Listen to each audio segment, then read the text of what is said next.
Thank you very much, Ratnadeva, and thank you very much, everyone, for coming.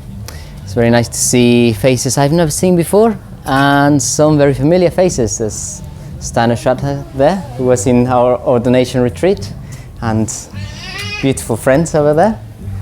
Yeah, so thank you for coming. I am nervous. I am actually nervous, and I've given a few talks, quite a lot of talks, I think, and I don't often get this nervous.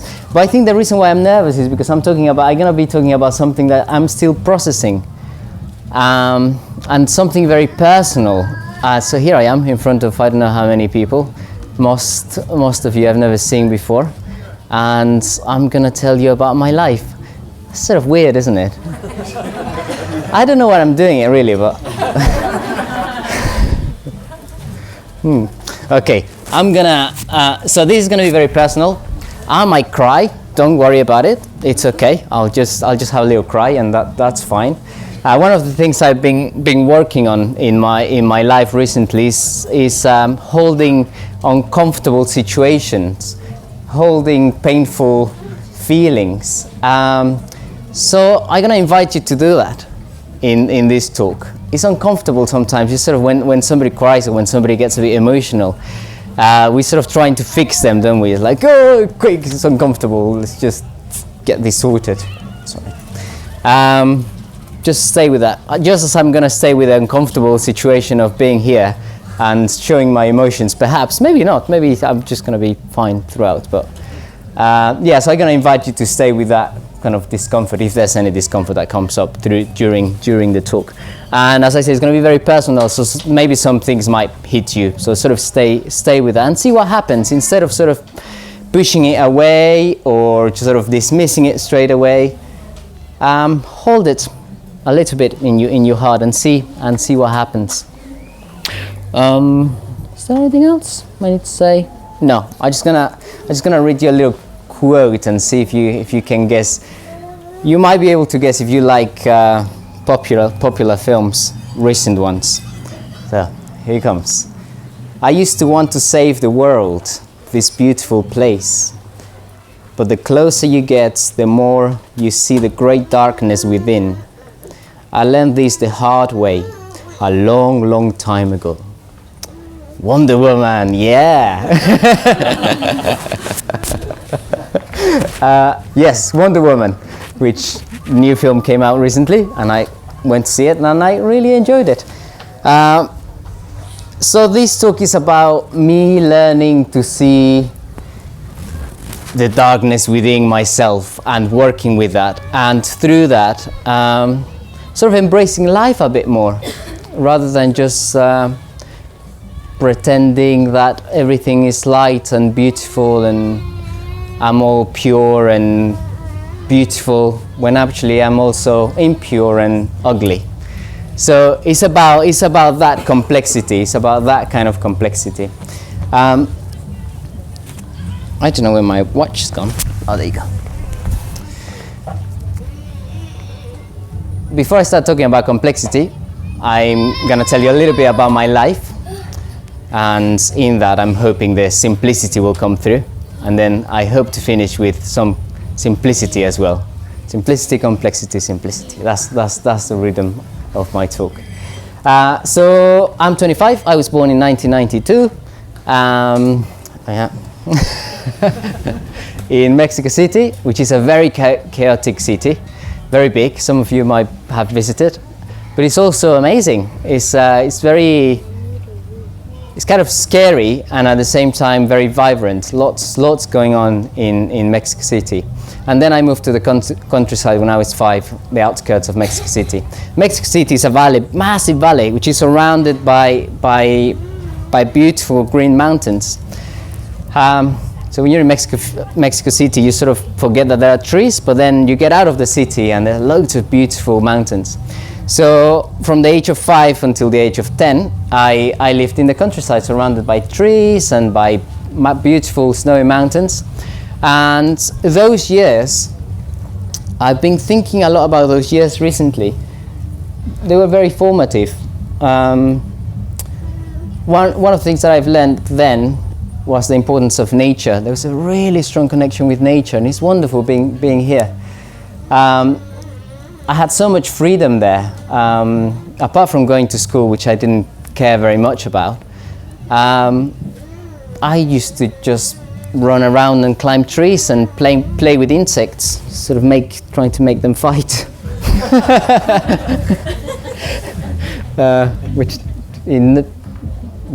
Anyway. So that was kind of a big part of my childhood, just being in nature and really feeling connected to it, particularly climbing trees and sort of lying on these big branches of this particular tree. I felt deeply connected with the tree, with the earth beneath, the leaves, the sky.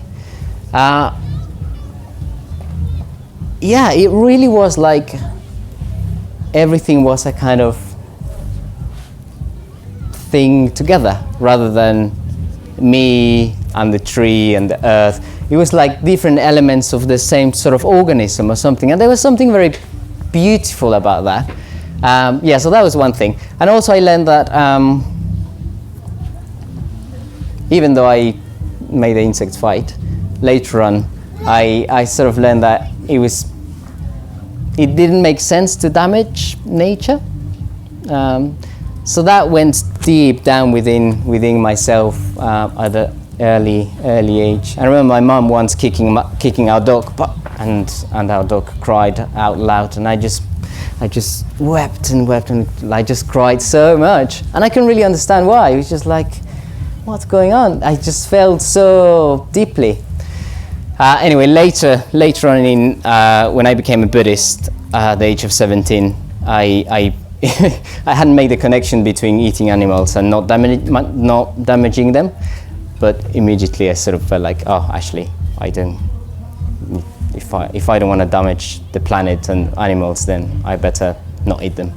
Anyway, that was one thing. The other thing, my mom was a really lovely woman. She's a very lovely woman, very loving, and she spent a lot of time with me playing. She's very, very, very playful and alive and positive. And my dad is a very strong man, very strong character. I remember him as, my memories of him at that time, between the age of 5 and 10, were he was a scary man. He was either, I hope he doesn't see this, he was either drunk or angry. And I have only a few memories of him being sober and available. And that's something I've been thinking about more, like, how did that affected me? Until recently I have thought, like, well, never mind, that was what happened, and it's not a big deal. But that's something I'm still discovering. And lately I'm appreciating more and more my dad. I think earlier in my life he was just a bit distant, a bit sort of scary. But now recently I'm in the last couple of years I'm starting to appreciate his character, his sort of strength of character, as a kind of very, I don't know, something very masculine in him, that he doesn't, whenever, a fine example is like, whenever he's out on this, he's really good-hearted, and whenever he sees people trying to take advantage of either him or us or anyone, he'll just like say it. And that's something I used to find really embarrassing. And I was like, Dad, no again.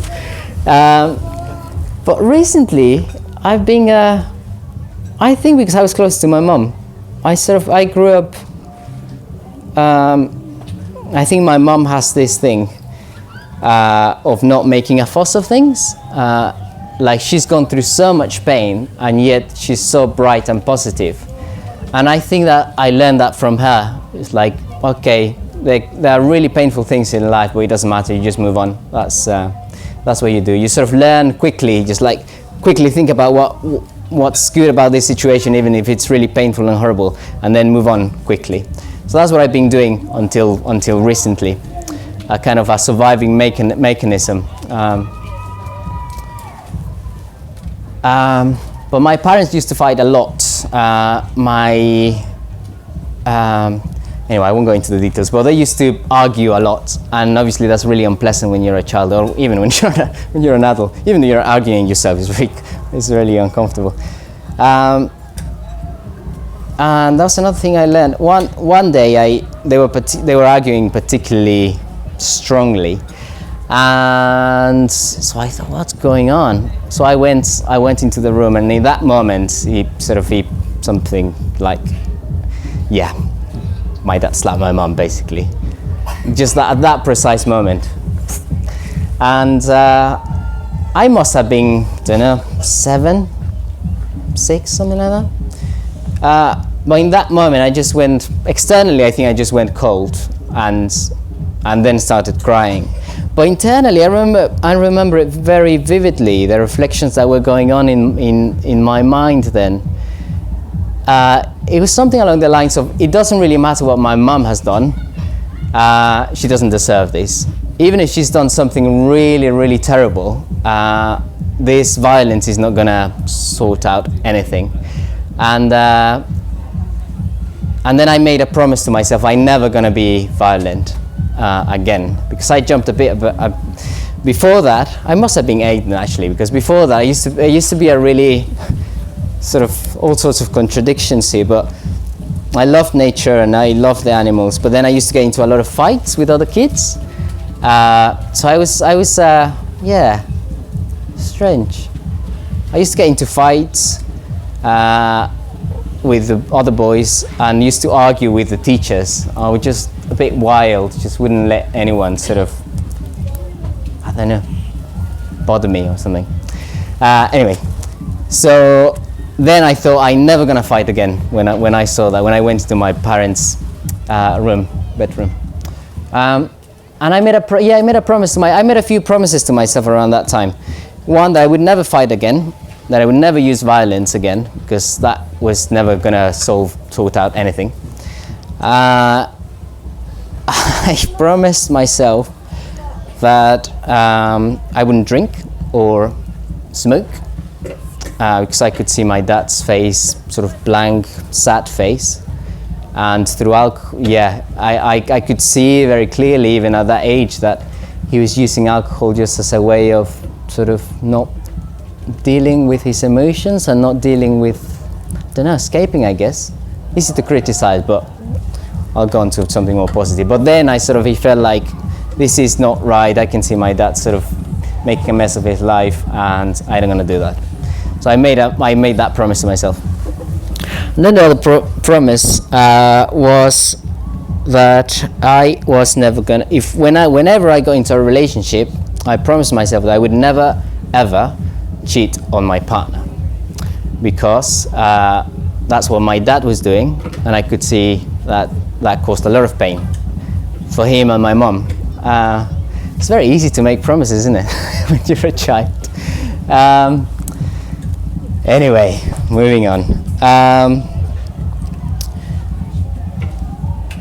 I think my life is being I'm a very premature person, I think, which has positive sides and negative sides. Like, I don't know, by the end of 8, I had gone through all these reflections that I just told you. At the age of 12, I was partying and drinking and smoking, even though I promised earlier on that I wasn't gonna do that. So 12, 13, 14, that was like my party sort of time. Instead of going to school, I'd sort of go to parties. And then when I was 14, maybe, yeah, just 14, I thought, oh, this is really boring. This is just not. I remembered my promise. That was one thing that happened. 2 things happened. I thought, this is really boring. It's like complete nonsense. It's not going to take me anywhere. And then also I thought, oh gosh, I promised myself that I wasn't going to drink. So I just like that stopped all of that. I thought, that's nonsense. I'm not going to do any of that. And all of that, obviously, I was really young then, and I was doing those things with much older kids. 2, 3, 4, 10 years older than me. So I'm the youngest in my family, so I got 2 siblings. And so I've been always used to hang out with older people than me.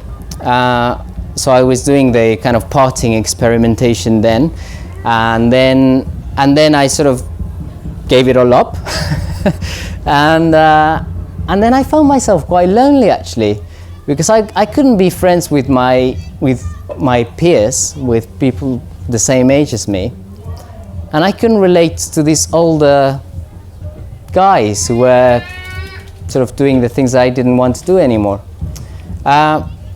And I think then I started to become more and more reflective. I sort of started to think, well, what's the point?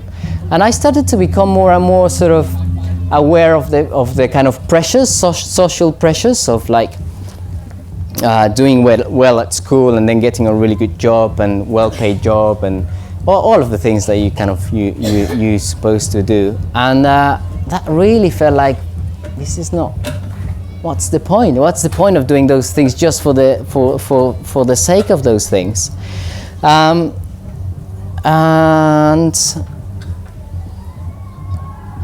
so there was this sort of conflict going on, this sort of existential crisis at 14, and I didn't feel like I could really talk to anyone about that. I had one friend I could really talk to, and we had really good conversations. But apart from that, there was nothing else. But I knew there must be other people who I could talk to, and I sort of, by the age of 15, I had this strong idealism of non-violence and love of nature, sense of being really connected to nature and to other beings, and a kind of rejection to what was presented to me in terms of what my life could be. If you like a sort of renunciation, I just thought, it wasn't renunciation really because I hadn't really gone into it, but it was just like, that doesn't interest me really. I don't want to get a good job, I don't want to study, none of that is sort of seems like relevant in my life.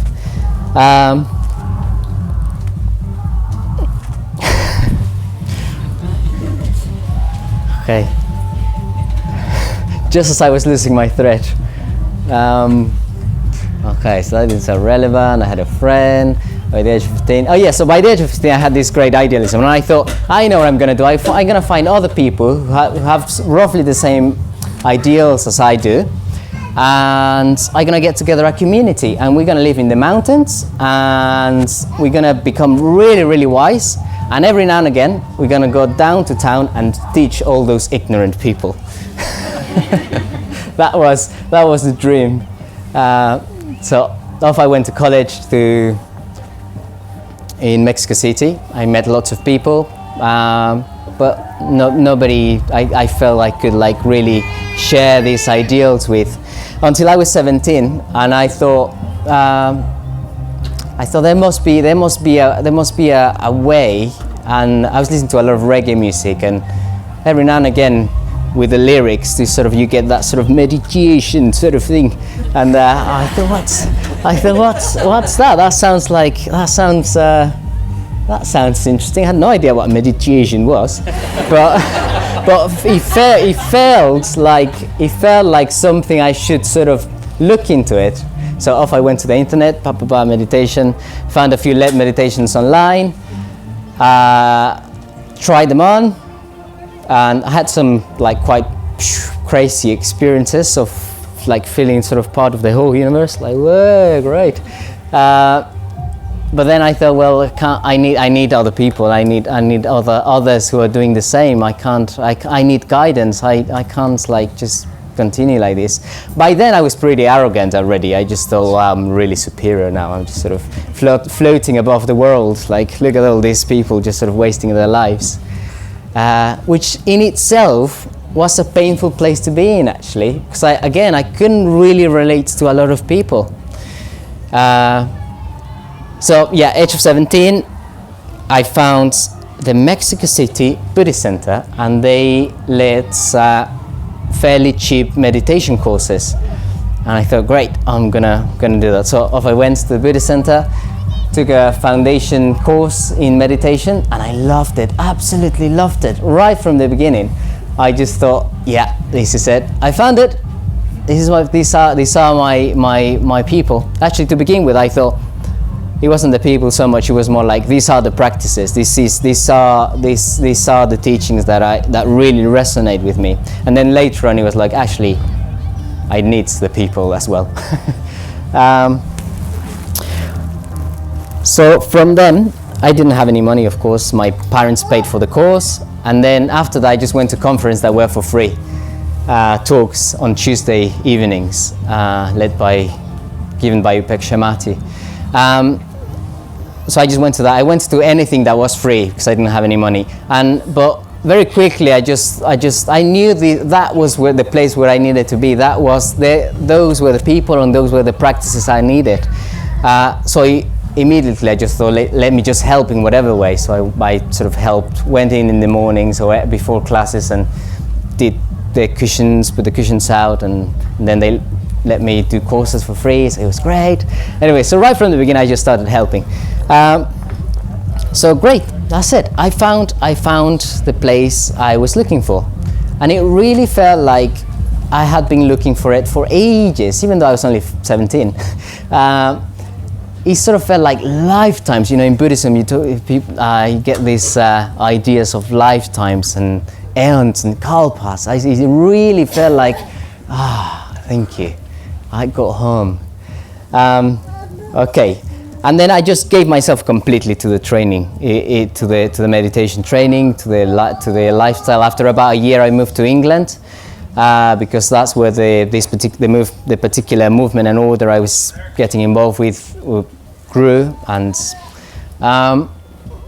I moved to England, not knowing very much English, having no idea what England was. All I knew was there's a bunch of Buddhists there. They're going to give you a job, and you're going to be able to live in a community with other Buddhists, and you're going to be able to train for ordination, go on retreats, deepen your meditation practice, your understanding of what you've been studying here. And that's all I needed to know. I didn't care where it was. I didn't care what language they spoke. I didn't care anything. All I needed to know was that I could deepen my life, basically. I could learn how to live my life better. So here I am in England after 6 years, and once in England again, completely gave my life, went to lots of retreats, meditated lots, studied lots, all of the things that you do as a good Buddhist in Triratna.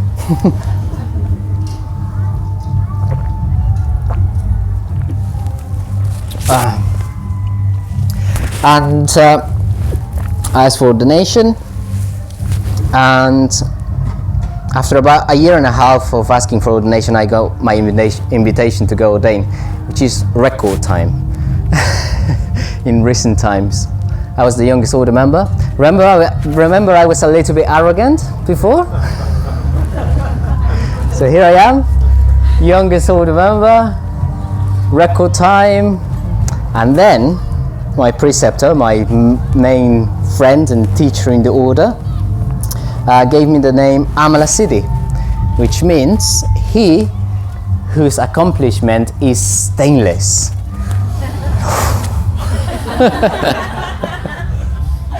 So stainless, free from greed, hatred and delusion. So I thought, I got it, great, this is it. I went off on my 3-month ordination retreat, 4 months for most of them, and I had a great time. In all of the retreats I went to. I was up in the clouds, definitely up in the clouds. Again, looking down on all the ignorant people that were taking ages to go ordain. So big ego, very arrogant.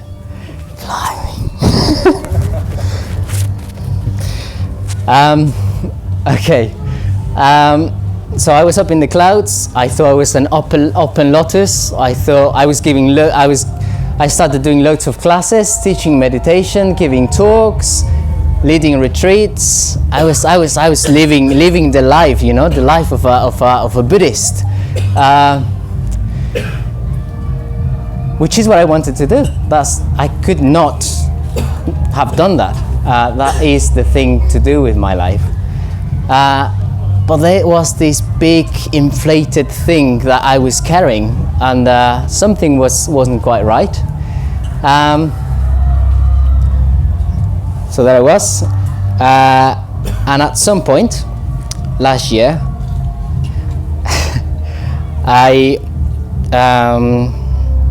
it felt like somebody had thrown a rope on me, and pulled me down on the mud.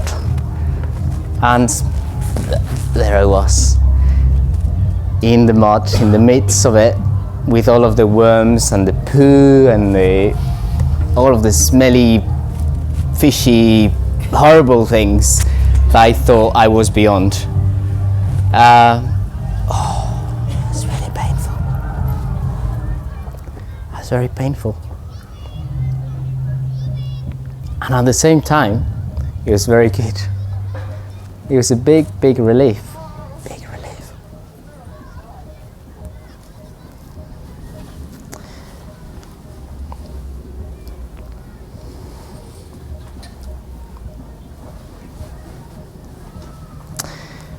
So remember how I was dealing with difficulties.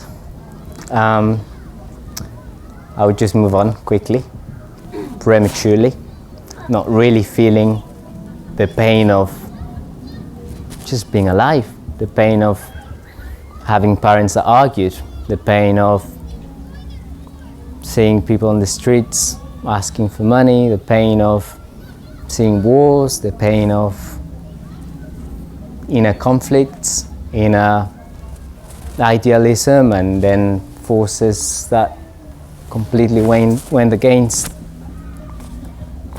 those ideals. But so before last year, I thought I wasn't capable of sort of causing damage, because I held these ideals of love and compassion very dearly. And in my ordination retreats, when I introduced myself, I said, "My name is Amalasiddhi, guided and protected by the Lord of Compassion, Avalokiteshvara. May I become an inexhaustible treasure for those who are poor and destitute. May I be their servants to give them all that they need." So that is what I believe my life is about, genuinely. And there's a genuine sort of effort there, and there's a genuine sort of sincerity in there. And because of those ideals, I thought I was incapable of causing harm. But then I did. I betrayed somebody I love very much, and that caused a lot of pain to lots of people, not just my beloved one, not just me, but a whole bunch of people, a whole bunch of friends. And it was like the ripples, really, like massive waves, or small waves, but painful waves, just like throwing a pebble in the water. And actions really do have consequences. And I thought I understood that. I could see that in my mind. But there were forces that there was something in me that, even though I could see clearly the pain that it would cause, I still did it. What? And then I just this is what happened. It's like, what happened? Who was that? That wasn't me, because I'm the pure one up there in the clouds, and that's a horrible person down there that's causing a lot of pain, and he's betraying, and he's lying, and that's not me. That's definitely not me. And then I entered a process of,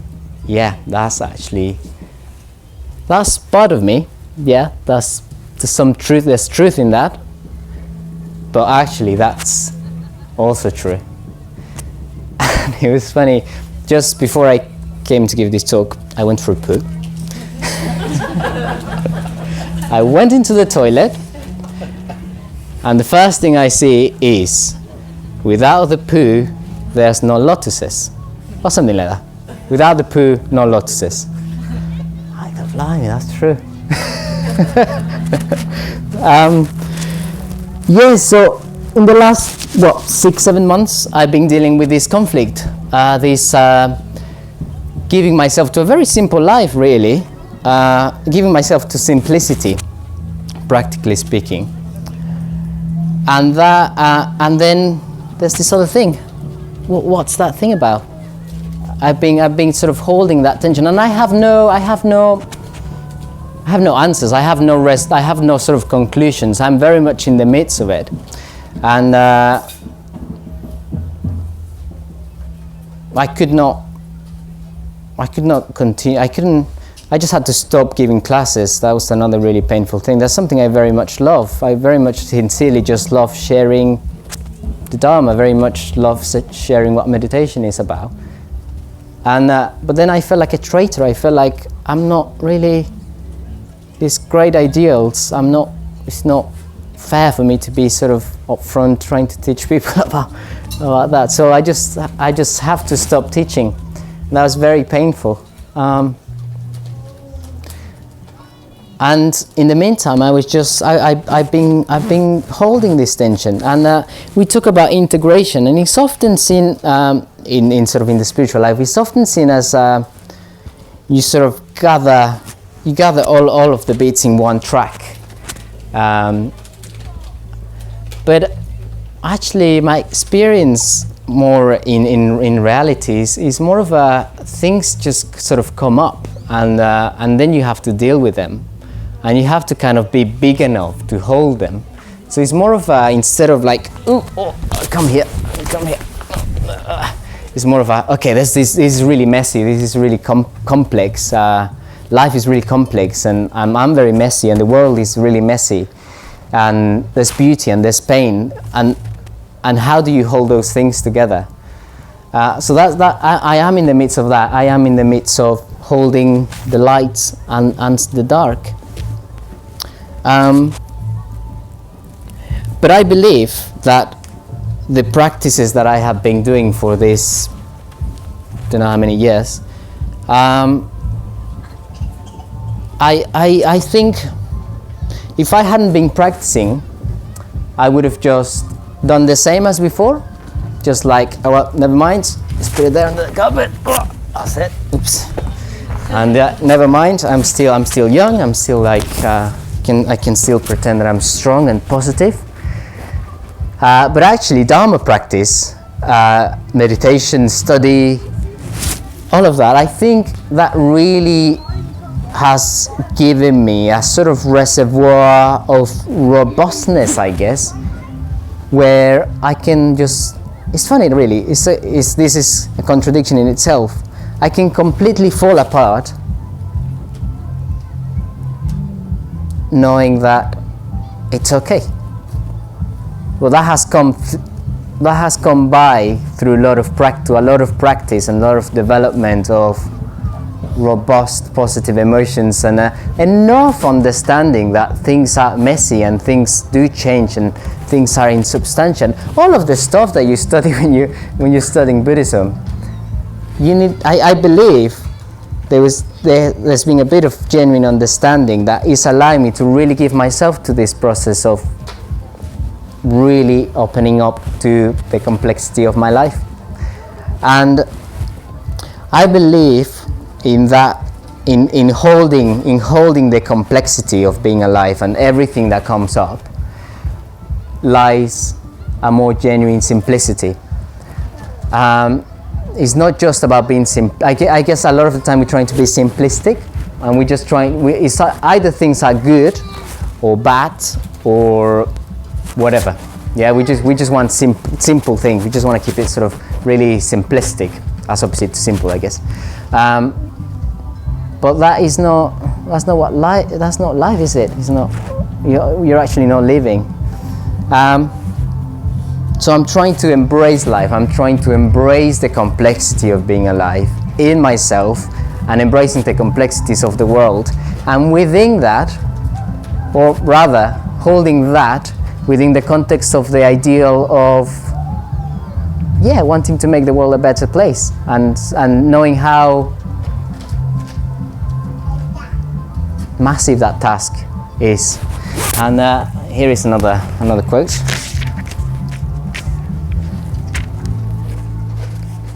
Here is from The Monster Calls, A Monster Calls. I don't know if you've seen it. It's a book, but it's also a film, which I highly recommend. And the monster is a big, massive tree, which is talking to a little boy whose mom is very ill. And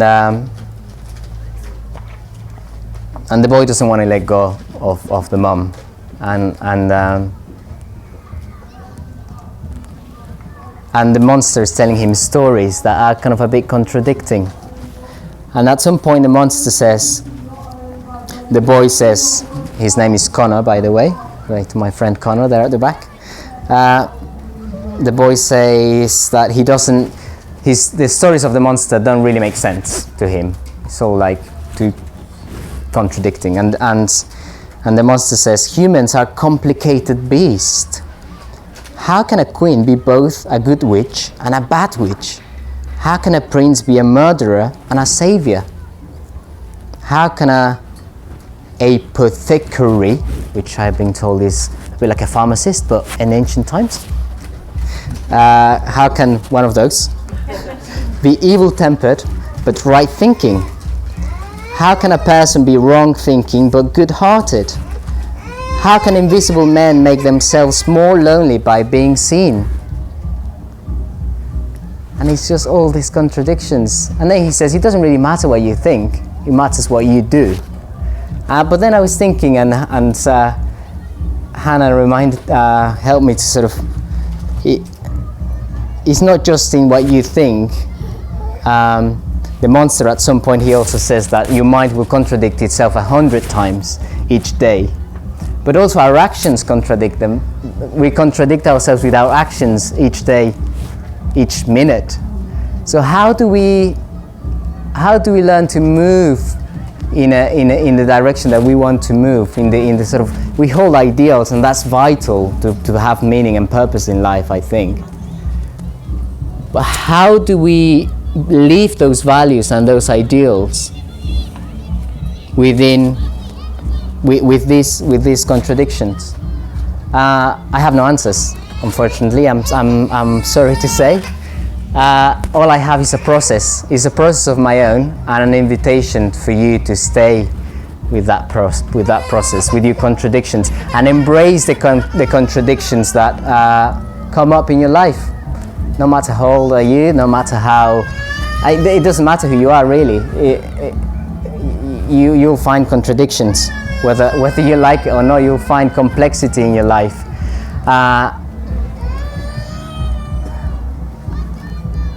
How are you going to embrace that? How are you going to be big enough to be able to hold that complexity? For me, I say again, has been having a group of friendships, a spiritual community. It has been leading a simple life that is allowing me not to distract myself, to study the word of the Buddha and see what the wise are saying. All those things. When you read about Buddhism, when you go on retreats, all of those things are really helpful to be able to see reality as it is, which is complex, and when you see it, it's very simple at the same time. And I think I wrote something that I liked earlier, and I'm not sure if I'm going to like it now that I'm going to read to you, but I just finished with that. And